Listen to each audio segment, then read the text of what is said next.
Boa noite. Boa noite. Oficialmente. Oficialmente. Qual a ideia de hoje? Então, acho que hoje é o nosso 10º encontro sobre as origens da alma, da Grécia aos gnósticos, que foi uma sugestão que vocês me deram para a gente esclarecer, assim, em um encontro, o que é alma e espírito, né? Mas eu não me contenho, então o meu esclarecimento leva uns 3 meses, tá? Vocês me perdoem. Então, por causa disso, né, eu fiquei pensando, poxa, a ideia do pessoal da gente esclarecer esse tema foi muito boa. Eu embarquei numa jornada com vocês, que eu sou muito grata a vocês por darem essa sugestão, porque para mim está sendo uma jornada enriquecedora. E a gente está revisando, né, esses assuntos da antiguidade, da filosofia, da Grécia, né? Tivemos agora o neoplatonismo e o hermetismo também. E a gente está chegando na reta final da proposta que eu me dispus a fazer, né? Então, a gente chegando na reta final, o próximo passo agora é a alma e o espírito nos gnósticos. E a gente faz aquele giro, voltamos finalmente para os gnósticos oficialmente. Mas como rendeu 3 meses de estudo, esse nosso curso sobre a alma, eu pensei, nossa, é tanta coisa que às vezes nessa intenção da gente esclarecer o tema, eu trouxe tanta coisa a mais que às vezes confunde mais a nossa cabeça, né? É claro que vocês sempre podem revisar lá nos vídeos, pode assistir de novo, pode também trazer das leituras de vocês nos grupos, lá no Telegram e no WhatsApp. Mas eu pensei, vamos fazer uma revisão geral, para não ficar só aquele excesso de conteúdo muito aprofundado em cada tradição, mas fazer aquele resuminho, sabe? A alma no judaísmo, a alma no hermetismo, aquele resuminho assim para a gente fixar tudo que a gente estudou nesses últimos 3 meses. E aí eu achei que seria muito simples, né? A minha psicóloga sempre fala, Laia, faz tudo que você planeja e divide pela metade, porque meu cérebro sempre vai mais rápido do que minha capacidade de fazer. Mas eu, não, vai ser rapidinho, é só resumir tudo, já está tudo pronto, coloca na tabelinha. Deu para terminar, praticamente está pronta a tabelinha, ficou legal, mas eu fritei o cérebro hoje, mas vamos fritar juntos agora que fica mais legal. Então, vamos fazer uma revisãozinha geral. Gostaria muito que vocês possam trazer algumas reflexões. Se quem quiser falar hoje também, vamos fazer um encontro mais solto também. Quem se sentir à vontade para participar. E eu fui trazendo a tabelinha e eu vou trazendo um slide por tradição e uma tabela. Vai ficar bem didático, eu espero, para a gente entender melhor e finalmente fechar o conceito de alma e espírito para então entrar nos gnósticos no próximo encontro. Coisa simples. Vamos lá. Então, aqui, vamos lá. Nossa revisão, as origens da alma da Grécia Antiga aos gnósticos. E aqui eu pus revisão das aulas 1 a 14, porque é os números que tá nos vídeos públicos, tá? Eu fiquei pensando também naquela frase, né? E o Espírito de Deus pairava sobre as águas. E hoje em dia, no mundo pós-espiritismo, o pessoal que vem de um background espírita, né, fala muito contato com os espíritos, né? E a gente vai vendo como esse termo causa confusão. O que é alma, o que é espírito? Aí vem a psicologia, o Jung, principalmente, que vai falar da ânima e do ânimos, né? Alma, minha alma. E foi daí que surgiu essa ideia, né? Então, para a gente, então, colocar de forma mais clara, alma e espírito, vamos começar a nossa revisão geral. Pronto. Vocês estão vendo o slide novo do Homero? Então, voltando lá para a Grécia Antiga, não vou falar dos deuses, a parte dos deuses foi só para a gente contextualizar. O primeiro que vai registrar o termo psique, né? Não quer dizer que não exista alma no Oriente, né? Porque a gente começou da Grécia Antiga, mas o primeiro que vai falar de alma vai ser o Homero, como a gente viu. E para o Homero, a alma é uma sombra que sobrevive no Hades. Então, a alma é um sopro, uma força vital, uma entidade vivificadora do corpo, e no Hades ela é um resíduo da alma. Então, o que a gente vai ver muito na época de Homero é essa ideia de que tem os mitos gregos, tem os deuses, tem os heróis, e os heróis vão para o pós-morte, para o Hades. E aí tem os vários níveis do Hades, né? Tem os Eleusios, que é tipo o céu, o paraíso, a parte boa. Tem o Hérberos, tem o Hades e tem o Tártaros, que é a parte onde as almas vão aos piores, né? Os assassinos e os piores. Mas o Hades seria essa noção do pós-morte, aquele rio né, que tem o barqueiro que leva as almas quando morrem, e elas são esse resíduo daquele que viveu. E ele não aprofunda além disso. A gente não tem, antes de Homero, nenhum conceito publicado, pelo menos, né? Não quer dizer que não existissem outros conceitos sobre almas, talvez ensinados apenas oralmente, mas aí fica só na nossa especulação. Mas a gente só tem essa ideia de que quando a pessoa morre, ela tem essa esquia, essa sombra, que é um resíduo que vai para o mundo dos mortos. E daí tem toda a questão do culto aos mortos na Grécia Antiga, os antepassados, a história, você querer ter uma história grandiosa em vida, para você ser lembrado após a morte, porque tem essa ideia de que você é aquela sombra que ficou no Hades e pronto, só vai até aí. Então, em Homero não há nenhum aprofundamento sobre o conceito de alma. É só essa sombra, esse resíduo. Então, primeira tabela, eu tentei botar animação e não deu, mas vamos assim. Então, eu coloquei de forma... Tentei dividir em categorias, tá, gente? Para ficar didático. Mas, por favor, o que eu sempre digo, não se prendam às categorias e aos termos que eu usei. Né? A gente vai ver que esses níveis transicionam entre si, se interpenetram, se interrelacionam. Né? Mas eu coloquei do mais baixo ao mais elevado, né? com uma diferença de cor para ficar fácil de ver, e uma ideia geral. É para a gente entender a ideia geral, não se prendam às palavras. Então, lá embaixo a gente tem a matéria, como a base da manifestação, né? Temos o princípio vital, então o sopro vital, o prana, o princípio vital, a vida, o movimento, né? Porque o mundo é movimento, o mundo é impermanência. Temos o nível das emoções, temos o nível do pensamento, da mente, e aí pode ser tanto a mente mais concreta, racionalista, conceitos, absorção do mundo, ideias, né? Intelectuais, ou a mente abstrata, a mente metafísica, a mente que pensa em direção à intuição, né? Temos o princípio divino e aqui, por enquanto, está em branco. Então, é mais ou menos essa categoria de densificação, do um ao múltiplo, sabe? Vai do mais sutil e aí vai densificando até a matéria que é o pano de fundo da nossa manifestação, essa matéria grosseira e densa, que é onde a nossa alma cai e onde tudo funciona, né? Mas ela vai ter essas camadas. Então, da matéria mais densa, a parte que mantém o corpo vivo, as emoções e sentimentos, o pensamento concreto, o pensamento sutil abstrato e os princípios divinos em nós. Então, o Homero, como ele vai fazer? Ele só vai colocar o corpo, a alma sombra, a alma no Hades e a questão do culto aos mortos. E a gente vai ter nesse período homérico, né, os deuses do Olimpo e os deuses telúricos. Mas se vocês lembrarem, a gente vai ver que no mundo antigo isso vai virando uma confusão, porque antes os deuses do céu de Urano, os deuses olimpianos, né, Zeus, Atena, que representavam princípios divinos, né, da natureza divina, eles meio que vão decaindo e viram uns super deuses, super humanos, cheios de defeitos também. Então a gente também tem que saber dividir isso na nossa mente, de que existe o ideal dos deuses olimpianos, aquele aspecto de perfeição desses deuses, mas também existe o aspecto mitológico popular, que caiu nos contos e virou outras histórias, né? E também vão sendo interpretados. Então, olimpianos do céu de Uranus e telúricos quer dizer da terra. Então, os deuses aqui de baixo. E vai ter até Gaia aqui, que não é necessariamente uma deusa ruim, tá?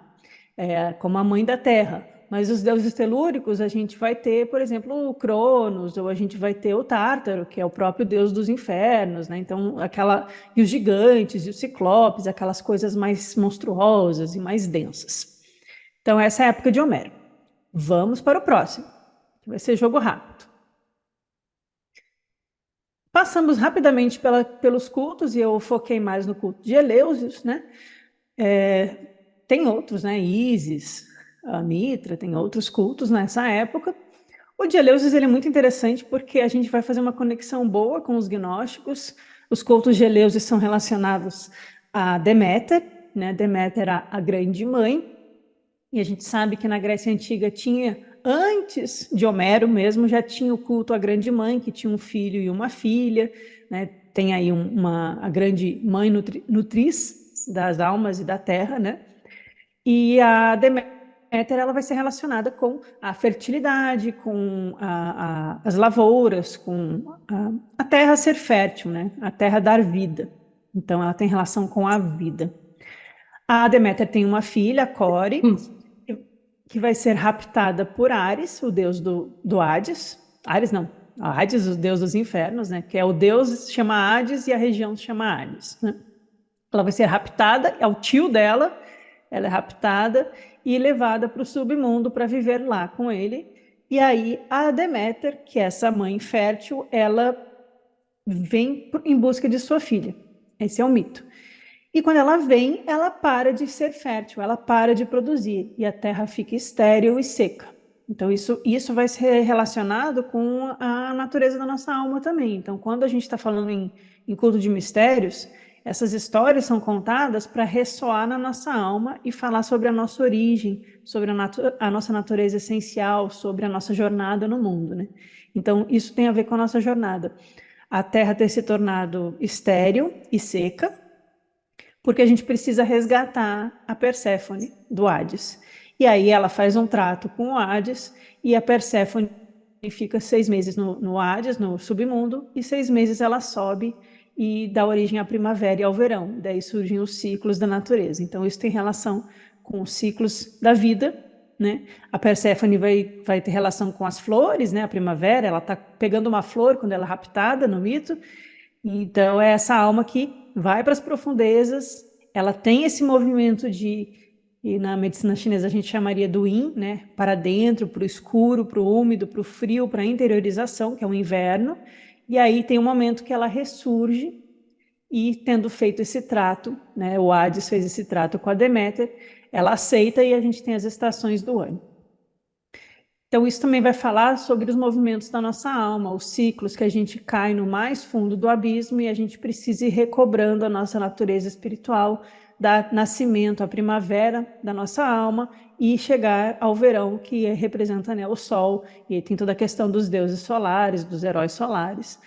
Então, nos mistérios de Eleusis, o mundo grego vai ter as festas mais populares e vai ter parte dos mistérios maiores, né? Então, quem realmente participa dos mistérios, que é além da festa, né, tem a parte da iniciação nos mistérios, o conceito de alma surge, então, como uma alma que é imortal e que ela pode experimentar essa união com os deuses e receber a sabedoria dos deuses ou a vivência com o mundo dos deuses ou revelações secretas, mesmo estando viva. Então vejam que antes, para o Homero, a alma era essa sombra que só existe depois da morte e vai para o Hades. Com o culto dos mistérios, os gregos começam a dizer, não, a alma ela pode participar do mundo divino sem ter morrido, porque isso depende de uma experiência espiritual, uma experiência de êxtase, de elevação aos deuses, de comunhão com os deuses, né? A alma é imortal e ela pode fazer essa união com o divino. Então, os mistérios, eles proporcionavam essa chance dessa experiência da gente tomar consciência da imortalidade da nossa alma e receber esses segredos dos deuses que permitiriam uma renovação na nossa vida terrena. A ideia, resumidamente, seria essa, se eu entendi bem. Então, o que a gente vem para a tabela aqui, vamos aumentando a nossa tabela. Continua mais simples, né? Temos o Homero e agora temos o corpo, os deuses que vão participar sempre aqui da parte amarelinha para cima e a alma que pode sair do corpo, ter experiências com o divino sem morrer. Basicamente reforçar a ideia de que há uma alma imortal em nós e que ela não depende de morrer. E vamos para os pré-socráticos. A gente fez um estudo longo sobre fragmentos, principalmente desses 3, porque são os que vão falar de alma, o Anaximenes, o Tales de Mileto e o Xenofanes, e eu trouxe só um resumo dos conceitos que eles falam nesses poucos fragmentos. Então, o Anaximenes vai trazer aquela ideia de que a alma é um ar que nos mantém unidos e nos controla, como se fosse um sopro vital, né? E a alma também é esse ar que envolve o mundo inteiro. Então, ele tem um pouco essa ideia de uma alma do mundo como o ar espiritual, né? Não é o vento físico, né? Mas esse sopro, esse ar que sopra no mundo, que movimenta o mundo, que vivifica o mundo e vivifica a nós. Então, isso seria a alma para Anaximenes. O Tales de Mileto também vai relacionar a alma a movimento, e ele vai falar que todas as coisas são dotadas de alma, plantas, animais, minerais, tudo é dotado de alma, porque tudo está no mundo e o mundo é constante movimento. Depois o Heráclito vai falar da impermanência, né? E o Xenofanes vai tratar da alma como um princípio divino, racional e não apenas um sopro. Então ele vai expandir, vejam. Aqui eles estão falando da parte anímica da alma, da parte de vitalidade da alma, que dá vida ao mundo, o mundo como uma entidade viva, como um ser vivo, e a nossa alma como sendo viva também. Mas o Xenofanes vai falar assim, ok, mas ela não é apenas um sopro, ela também é um princípio divino, da razão com R maiúsculo, é um princípio divino além, né, da mera vitalidade. Então, na tabela, vamos complicando. Aqui eu coloquei o... Nossa, aqui faltou dividir. Eu coloquei o nome dos três, tá? São três filósofos. Então, eu joguei os três nessa mesma tabela, nessa mesma coluna, porque realmente são poucos os conceitos que eles trazem e eles meio que se correlacionam. Então, só resumindo aqui, né? A alma é um princípio racional, com Xenofanes, a alma é movimento com Tales, e o Anaximenes, a alma é um ar que nos mantém unidos, e ela envolve o mundo inteiro, né? O Anaximenes, ele vai ser discípulo do Anaximandro, né? E o Anaximandro vai falar do apeiron. O apeiron é o ilimitado, o ilimitável, aquilo que está além, né? Eles também vão falar do arquê, o princípio de todas as coisas. Então, eu tomei a liberdade de jogar esses dois conceitos, porque faz parte dessa escola pré-socrática, junto com o Anaximandro, esses conceitos do apeiron, que é Theos, que é o Deus, é o ilimitado, e o arquê, o arquétipo primordial de toda a vida. E isso estaria antes do sopro, antes do movimento, antes desse ar que é o princípio da alma que vem ao mundo, né? Então eu tomei a liberdade de interpretar e colocar aqui na minha tabelinha como eu acho que caberia. Vamos então para o Heráclito. Aí ele começa a desenvolver mais, então vai ficando mais aprofundado. O Heráclito de Éfeso, tem um capítulo lá no Mistério da Ética do Alberto falando de Heráclito, do fogo Logos. Então a gente já sabe que tem a ideia de um Logos e a importância do fogo para o Heráclito. Para o Heráclito a alma vai ser profunda e ilimitada. Então vejam, o conceito aqui de apeiron, o ilimitável, né, como o o Heráclito vai dizer a alma é ilimitada também e é profunda. Então ele está querendo dizer que ela atinge essa grandeza divina, ela atinge a unidade de Deus, ela se estende do corpo até o divino. Ele vai associar a alma aos elementos. A água e terra, a alma que se associa à água e à terra, ela é decaída, ela está embriagada, ela está presa na lama, ela está esquecida, ela está como morta. Ele vai usar essa linguagem da morte como a alma que está úmida. A alma úmida e cheia de terra é a alma que está morta ou embriagada. Parece a linguagem de Jesus, né? E essa alma que está ligada aos elementos da água e da terra, que é úmida e pesada, né, e muito densa e material, ela é controlada pelas paixões.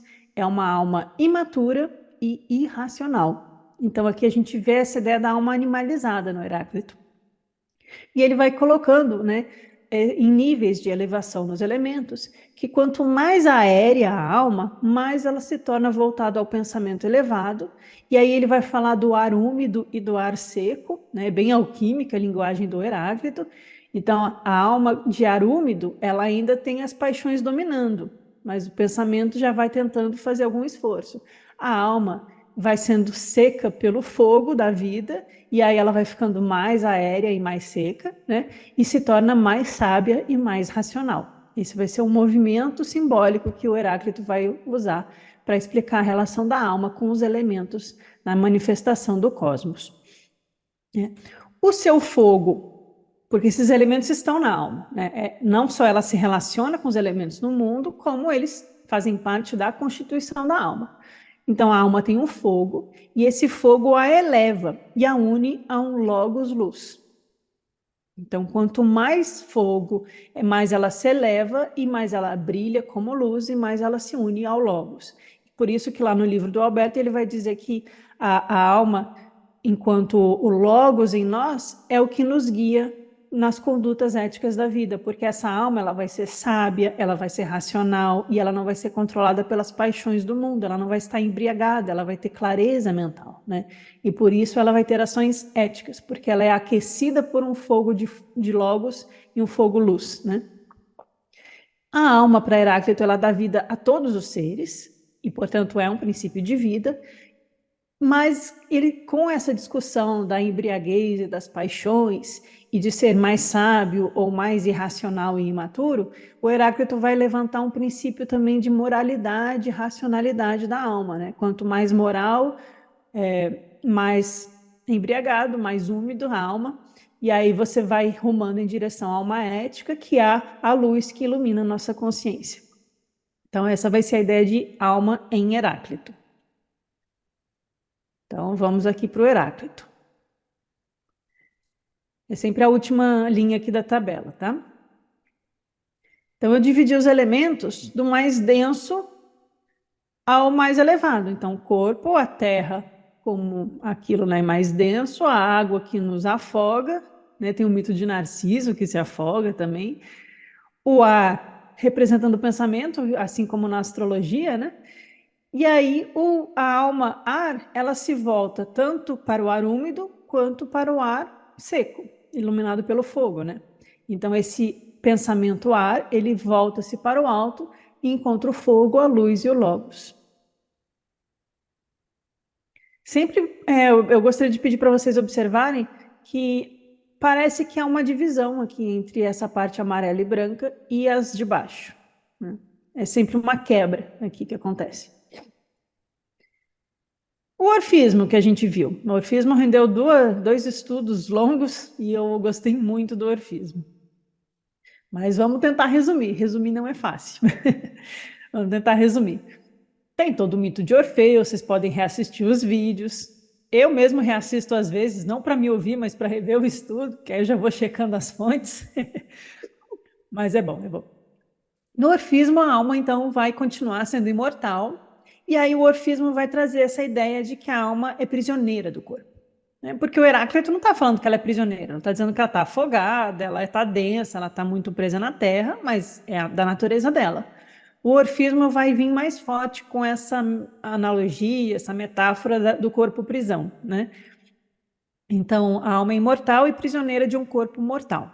E esse corpo bebe do esquecimento, né? A alma bebe do esquecimento e aí ela é obrigada a reencarnar. Ela habita sucessivos corpos até beber as águas da lembrança, mnemosyne, né? E essas águas da lembrança mostram a verdade que nos liberta. Então, a gente é preso enquanto a gente esquece, enquanto a gente está embriagado, de olhos cerrados, olhando para a matéria, com os pés fincados na lama, no fundo da caverna, que é úmida e cheia de terra, né? Mas aí a gente começa a buscar a verdade, porque a gente quer se libertar dessa prisão. E aí, ao buscar a verdade, a gente lembra e bebe das águas do rio da lembrança. E aí a gente participa do mundo divino, porque a ideia do orfismo é que nós somos filhos do céu e da terra, mas a gente precisa refazer essa ligação e essa conexão de forma consciente. O orfismo vai enfatizar muito a ideia de purificação, porque a alma vai ter uma natureza titânica, né? Os titãs são os deuses telúricos da Terra, né? Os deuses pesados, né?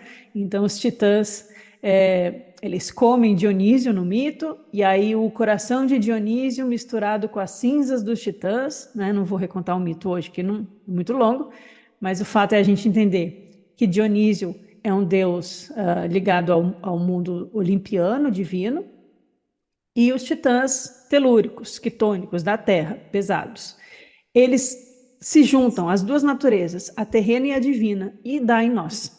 Então, nós somos essa mistura de titãs com o coração de Dionísio. Uma parte é divina e a outra é terrestre.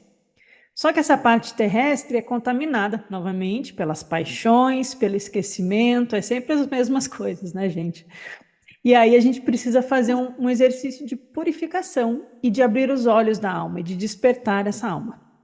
Então, a iniciação nos mistérios órficos e essas práticas de purificação seriam para acelerar esse processo de ascese da alma, de ascensão da alma ao divino, porque a ideia é que a gente quer voltar ao mundo dos deuses, a gente quer voltar a participar do mundo dos deuses. E assim se libertar do ciclo de renascimento.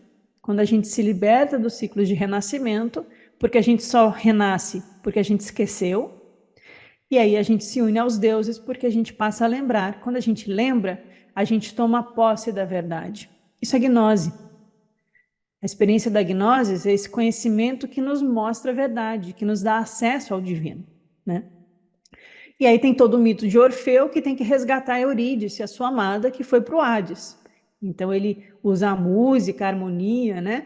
E ele é belo, e ele representa a virtude, e ele desce ao fundo do Hades, conversa com o deus do submundo e tenta resgatar a sua amada, para que eles possam, né, consumar o casamento, porque eles se casam e ela é raptada.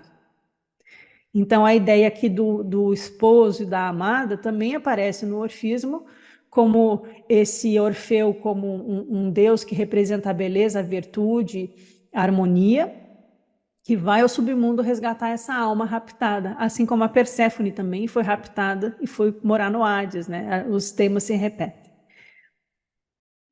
Pus essa imagem aqui no cantinho direito para a gente lembrar que o orfismo também tem relação com o Fanes, que é essa deidade que representa a primeira luz que brilha para fora do ovo cósmico, né? Então há um ovo que é escuro, úmido e quente, que dá nascimento, ele sofre um trabalho de parto, só que na verdade é um ovo, né? E aí desse ovo sai um raio de luz, que é o protofanes, a primeira luz. E é simbolizado por um ser andrógeno, que tem asas, tem uma serpente enrolada e ele é circundado pelos 12 signos zodiacais. Então, o orfismo ele tem várias camadas, me parece, ou várias formas de falar de orfismo, porque a gente tem o mito de Orfeu, a gente tem a questão do ovo cósmico e da primeira luz, o Fanes, tem essa questão toda de Dionísio, os titãs, tudo isso é orfismo. Agora, como que eles tratavam lá antigamente, né? Só lembrando, gente. A gente vai ter que beber as águas da lembrança para saber como é que era.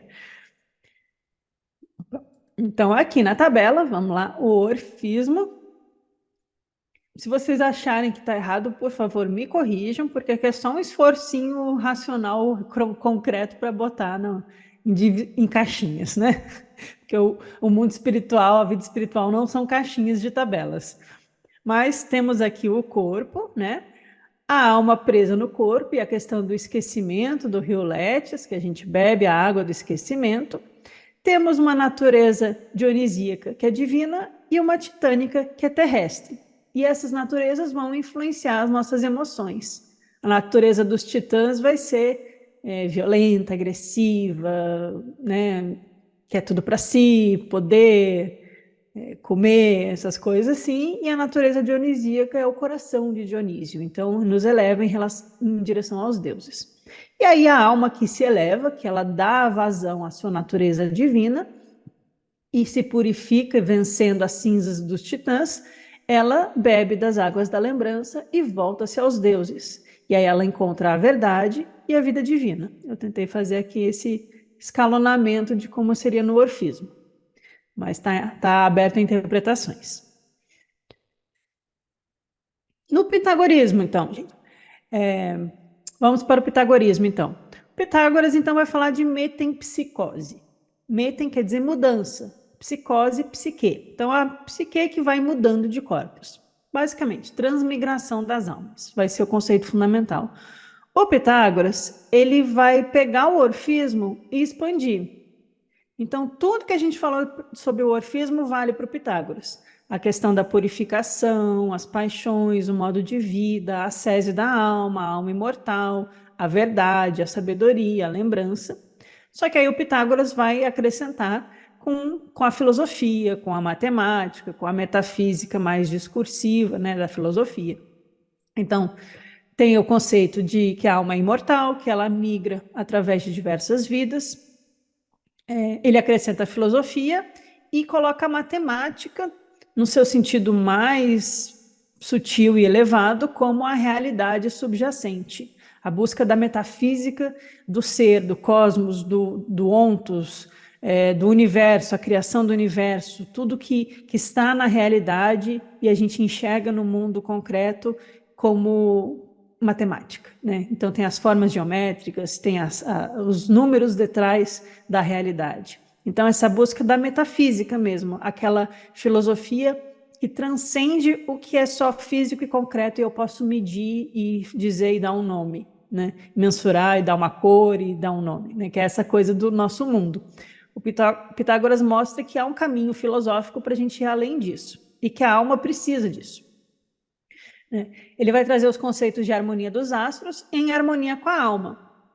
E que a gente precisa rememorar as nossas vidas. Ele vai falar muito da importância da lembrança, assim como no orfismo. E aí a gente vai ver nas vidas de Pitágoras, que são as biografias que escreveram sobre ele, né, o Jâmblico, o Porfírio, que diz que dá vários nomes de vidas passadas do Pitágoras. Ah, todo mundo sabe que ele foi fulano, ciclano, beltrano e tal, e Pitágoras dizia que a gente precisa lembrar, né, que o homem sábio, ele precisa lembrar. Não só lembrar quem ele foi na vida passada, não é fazer fofoca de revista Caras. Sabia que fulano foi ciclano, gente? Não é isso. Mas lembrar para abrir os olhos da consciência, para reter aquele conhecimento, não ter que ficar repetindo de ano, né? A gente não só lembrar quem a gente foi, mas trazer à tona todas as nossas virtudes e o nosso conhecimento, né? Porque esses são os homens divinos, né? Então, Pitágoras vai ser chamado de um homem divino, que está perto dos deuses, né? Um dos biógrafos dele vai dizer: existem os deuses, existem os homens e existe Pitágoras, né? Então há um grande elogio aí à alma de Pitágoras. Mas basicamente mantém-se a ideia de alma imortal e a transmigração e a importância da verdade, da sabedoria, da filosofia e da busca da realidade atrás das aparências. E a harmonia, a música, tudo também entra aí, né? Então, vamos para aqui o cantinho direito da tabela, Pitágoras. Pitágoras eu tive que interpretar um pouquinho para botar aqui. Vocês podem também querer mudar algumas coisas. Então, o corpo, na parte mais perto aqui dos princípios vitais, né? Os sentidos que nos enganam, e é preciso renúncia. O Pitágoras vai falar na renúncia, né? Por isso que eles vão ter o modo de vida pitagórico, a renúncia às paixões do mundo, uma vida simples, comunitária, a questão da alimentação, a questão da harmonia, harmonia nas ações, a harmonia das virtudes, os pensamentos, tudo isso vai entrar na filosofia como um modo de vida espiritual na comunidade pitagórica, né? Então, há essa ideia de que os sentidos nos enganam, porque eles não mostram a realidade como ela é, mas como a gente sente. Então, a gente precisa renunciar aos condicionamentos que os sentidos nos trazem para a gente realmente enxergar a verdade, a realidade do mundo como ele é, né? Aí, na parte das emoções, a alma ela é dominada por vícios, quando ela não cultiva a filosofia, mas à medida que ela se aproxima do seu aspecto divino, ela vai compreendendo a realidade e lembrando. Pitágoras vai falar dos deuses e vai falar de um sol central. E também vai dizer que o universo é infinito. Então, essa ideia do apeiron, do ilimitado, né, de um infinito, também existe no Pitágoras. No platonismo, isso aqui eu aposto que vocês já estão sabendo de cor, o Platão. Então, Platão, até simplifiquei, a alma é imortal também, Platão vem de Pitágoras. Pitágoras, inclusive, vai ser aluno de Tales de Mileto. Lá, lembra que a gente viu o Tales, que fala do movimento da alma? Tales vai ser professor de Pitágoras. Então, para frente agora, Platão participa da escola pitagórica também, participa de escolas de mistérios, e ele vai reforçar alguns desses conceitos. Então, para Platão, a alma é imortal, ela passa por ciclos de morte e vida, vida e morte, então há um ciclo para a alma, e ele vai trazer essa ideia da natureza tríplice da alma.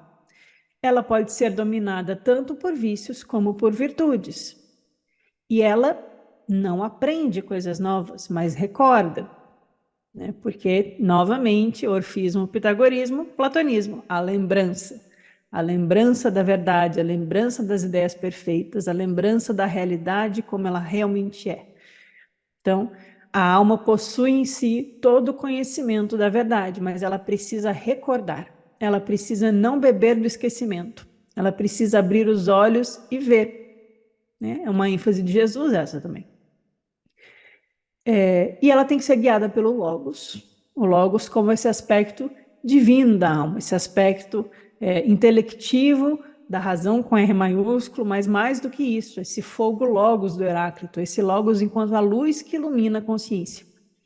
E aí Platão vai dividir a alma, né, em da razão ou logóica, irascível do coração, do timos, e concupiscível do umbigo e da genitália, das paixões e da sobrevivência física animal. Então temos a sabedoria, a coragem e o domínio de si, ou a temperança, no lado da virtude, e a justiça. E a justiça e a injustiça vão ser um tema para os essênios, né? Depois a gente viu. E no lado dos vícios, o orgulho, a vaidade, a preguiça, a raiva, a agressividade, a inveja, e a luxúria, a gula e a ganância. Então, Platão faz essa divisão e ele vai usar a alegoria da carruagem, que precisa guiar.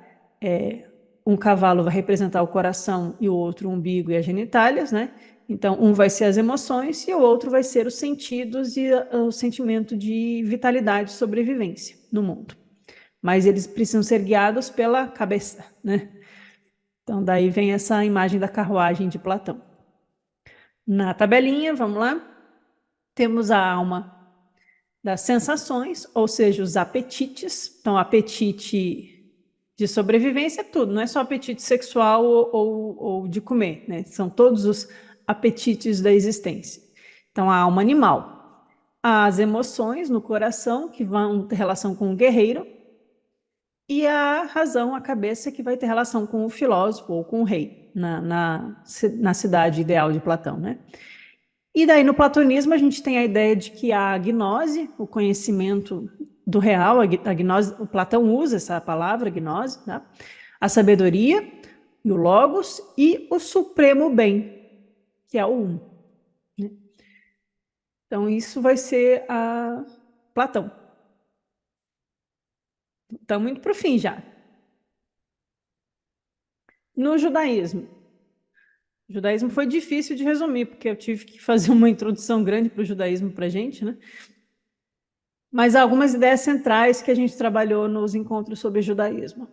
Eles trabalham muito a questão de que a alma precisa ser curada, e aí tem a questão dos exorcismos, né, as práticas terapêuticas, até dos essênios, né, a questão da cura da alma, né?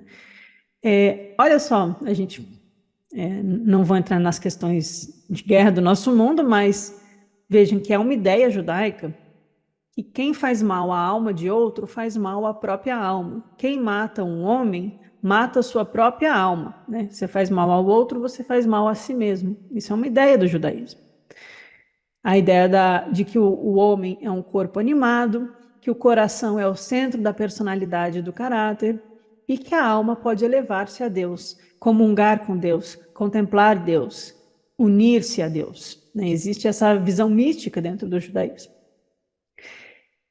No judaísmo, a linguagem enfatiza muito a justiça, que a alma precisa ser justa para desfrutar da vida eterna, e que a alma dos injustos vai ter que ir para o Sheol e depois voltar em novas vidas, dependendo da linha, né? Existem linhas de judaísmo que são reencarnacionistas, né? O Isaac Luria e o Zohar têm essa visão de reencarnação. Não são todos os judaísmos que são, mas existem vários, né? Então há essa ideia de que a gente precisa ter ações retas, ações justas, não fazer mal ao próximo. Isso tudo faz parte do judaísmo. A alma possui camadas, novamente. E as camadas, e a sua camada mais inferior, qual que é a camada mais inferior da alma no judaísmo? É aquela camada de autopreservação e autogratificação, né? Assim como lá no Platão tem a alma dos desejos, né? E a ideia de um falso espírito, depois nos gnósticos, e de um Deus que quer se autogratificar, dizer, eu sou o melhorzão, eu sou Deus, cultuem a mim, eu quero ser gratificado, eu quero ser preservado. Essa ideia egóica, né, vai representar a parte mais inferior da alma, que é a natureza animal. Cada alma é uma expressão de Deus, no judaísmo, né? E a parte mais elevada da alma transmite a natureza divina até Nefesh, ou Nefesh, que é a parte, a camada mais inferior. Das 5 camadas que a gente viu lá na Kabbalah, são 5, e a primeira, lá de baixo, é Nefesh.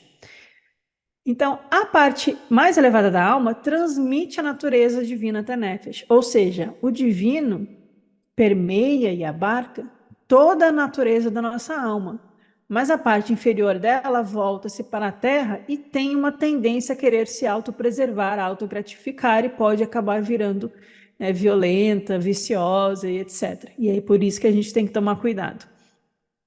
A alma iluminada pela luz divina possui um reto conhecimento, pensamentos elevados, um coração devoto e preenchido de amor, e tem ações justas no mundo. O corpo deve viver uma vida equilibrada e a alma aspira os assuntos divinos. Então, o corpo não é problema, desde que ele esteja sendo equilibrado pela alma. Os cavalos não são problema, desde que o condutor da carruagem esteja guiando bem. Né? Então, essa é a ideia. A alma possui, então, na Kabbalah, 3 níveis, inferiores e 2 superiores. E aí, para facilitar para a gente, eu só coloquei os níveis novamente na tabela, agora para a gente colocar em paralelo com as outras tradições. Então, nesse caso aqui eu coloquei a tradução geral, né, dos nomes, porque senão fica em hebraico, né, e a gente nem todo mundo decora. Então, a parte mais inferior, Nefesh, vai ser dividida em duas, a alma Elokit e a alma Behemit. Elokit é essa parte divina que permeia e vai até o mais fundo da alma. Então, ela é a parte divina, Elokit. E Behemit são os sentidos e as funções vitais. Né? Igual lá no Platão, as sensações e os apetites. No Pitágoras, os sentidos nos enganam. No Orfismo, a alma está presa no corpo e esqueceu. No Heráclito, a alma está embriagada, úmida e com os pés enfincados na terra. Então, aqui é a parte difícil, aqui é a parte que a gente tem que superar. Mas a alma divina, a alma de Deus, ela também está conosco nesse nível de Malkut, nesse nível aqui do corpo, em conjunto com nossa alma animal que tenta nos puxar para as paixões dos arcontes, lá nos gnósticos, né? E aí depois a gente tem Rua, né, que é o sopro, tem relação com a devoção, o amor a Deus, a parte devocional, os sentimentos bons também, né? A parte de devoção da alma, né? Depois Neshama, que vai representar o intelecto, a compreensão, o conhecimento, o pensamento que se eleva a Deus. Então, novamente aqui, ó, coração, cabeça para Platão, né? A gente vai ver o ar, os pensamentos, né? A gente começa a ver que existe aí uma certa semelhança entre as tradições, né? E aí os 3 de baixo vão representar a alma humana. Lembram que no judaísmo é divide 3 e 2. E os 2 superiores vai ser Hayá, que vai representar o raio de luz. Ela está acima da cabeça, ela não entra no corpo, ela fica pairando sobre a cabeça e ela irradia além do véu. E Yehidá, que é a pura luz do Ein Sof. Yehidá é a unidade com Deus. É um com Hashem, é um com Deus, Yehidá. E tudo isso somos nós. Então, nós somos unos com Deus. Mas a nossa alma se subdivide em camadas e existe uma camada inferior que nos puxa para o esquecimento, para ficar preso na terra. Mas se a nossa camada superior, se a luz da alma, a luz do Logos irradia e ilumina até a parte material, então o corpo é saudável, a vida é alegre e tudo está em harmonia com os sentimentos, os pensamentos e as ações.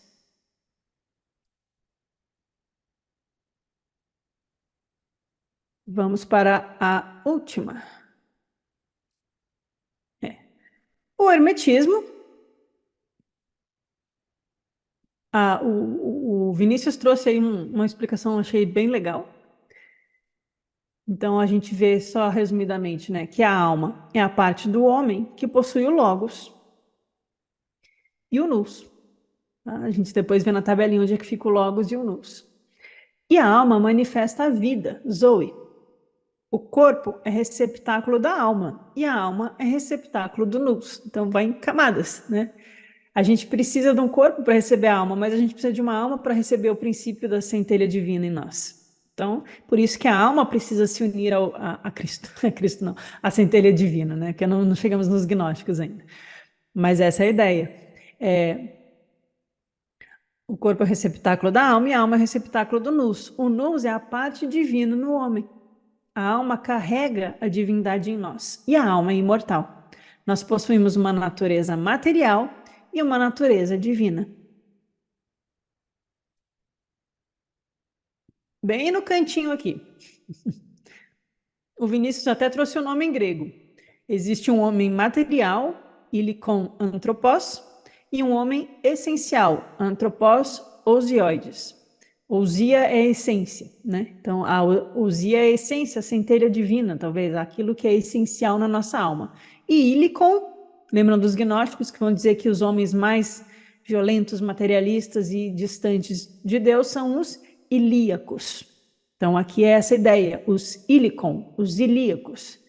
Depois, nos gnósticos, a gente vai ter os religiosos, os psíquicos, que estão aqui no nível dos sentimentos, da devoção, e os pneumáticos, que aproximam-se do Logos, do pensamento elevado, que se conecta ao raio do Logos divino, que se conecta à nossa essência. O hermetismo vai colocar nous e Logos, um abaixo do outro, nous como a própria divindade, né? A divindade suprema. Na verdade, aqui, gente, eu vou até fazer esse meia-culpa, assim, porque a gente não pode dizer que o apeiron é o nous, por exemplo. Então, eu pus aqui na última camada, mas na verdade essa camada aqui ela não é totalmente equilibrada, tá? O bem e o nous, não sei. Não é para a gente passar uma régua e traçar uma reta e dizer é isso aqui, tá? Só tomem cuidado com isso. Porque depois os neoplatônicos vão usar nous e logos, mas eles vão botar o ou o apeiron acima do nous. Então essas coisinhas são detalhes da metafísica espiritual que às vezes é só bom a gente não se prender à tabela por causa disso. Mas a gente entender que é um escalonamento ou uma emanação de forças e elas vão do mais sutil ao mais denso. Eu gosto muito, nesse sentido do que tu estás falando, de uma frase que a Blavatsky, ensinando sobre como estudar a doutrina secreta, ela fala sobre os esquemas e os quadros e as sequências, e ela diz: use isso como um barco para atravessar o rio, mas o esquema em si não é a verdade. O esquema é um método, um meio, uma forma de você se aproximar da ideia. E eu acho que a Laia colocou isso muito bem. Pensar que há um escalonamento, mas cuidar muito para não dizer assim: o princípio divino são os deuses olimpianos, que são o arquê, que são o logos do fogo, que é a verdade. Não, não é. É simplesmente uma ideia de que há uma progressão ou escalonamento, algo, e escolher por quais caminhos você vai ver isso, mas não colocar como se fosse tudo em linha, porque não é. E eu acho bem bacana quando ela dá aquela puxada de orelha e diz assim: use o esquema para entender este processo, mas não o transfira para todos os demais. Para a gente não fazer uma equivalência, mas a gente entender que há um nível de manifestação que se assemelha, né? Mas não colocar tudo igual.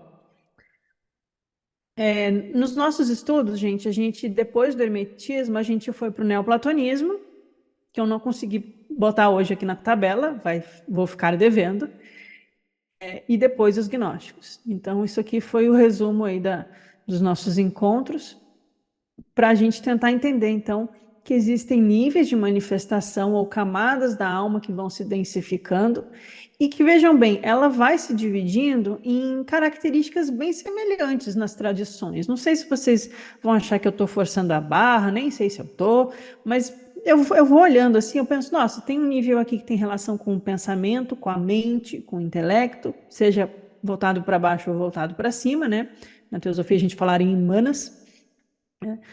Tem o nível das emoções, Então, e as emoções têm relação com sentimentos e com paixões, com desejos. Então, a gente pode falar em astral, em camas, em, enfim, a questão também de devoção, né? Amor, aqueles sentimentos bons também cabem aqui. Mas tem um nível sentimental e emocional, tem um nível do pensamento, da mente, da abstração, da intuição, e tem o nível da sobrevivência física do corpo material, o animal que tem sentidos, que precisa comer, que precisa se reproduzir, que sente o mundo, que vive o mundo, que toca e que tem necessidades fisiológicas e que essas necessidades não são negadas.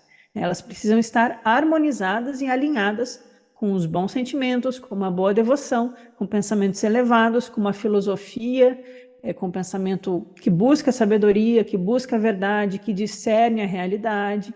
E aí a gente vai ter uma vida harmônica, a gente vai ter uma vida mais feliz, uma vida mais equilibrada, se a gente alinha a nossa carruagem, né? E eu acho que é isso, a grande ideia que tudo isso nos traz. É mostrar que há níveis de deuses, níveis de manifestações, camadas da nossa alma, e que em todas essas tradições, ou quase todas, porque aqui o Homero não vai falar muito disso, por exemplo, né? Mas aí fica mais para o mundo antigo. Mas a gente vê que há um nível da luz divina, há um nível do ilimitado, há um nível de Deus, há um nível do Logos, do fogo vivo, da luz que ilumina, o raio de luz, a luz primordial, né, a pura luz do Ein Sof, o protofanes no orfismo. Existe um nível de verdade, de realidade, de divindade que permeia e penetra a nossa alma e é capaz de fazer a nossa alma retornar à pátria perdida. Então, eu acho que tudo isso é para a gente entender esses níveis em nós, e se relacionar com o mundo melhor.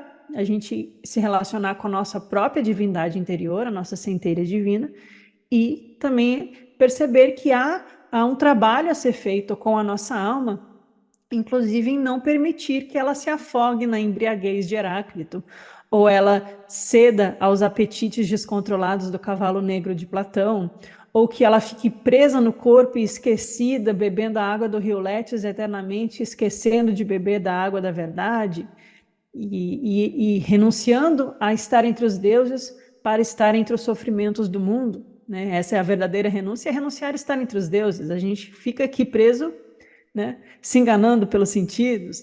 Então, o homem ilíaco, o homem material, que se afasta da essência, né, a essência do nous em nós, a essência de Deus em nós, do divino em nós. Então, tudo isso vai ser para a gente tentar viver melhor a vida, né? Não é só para olhar uma tabela e falar, olha que legal, a Laia fez uma tabela. Pessoas adoram tabelas, eu aprendi isso nessa vida. E o neoplatonismo eu vou ficar devendo, né? Faltou. Depois a gente junta o neoplatonismo com os gnósticos e aí tá tudo certo.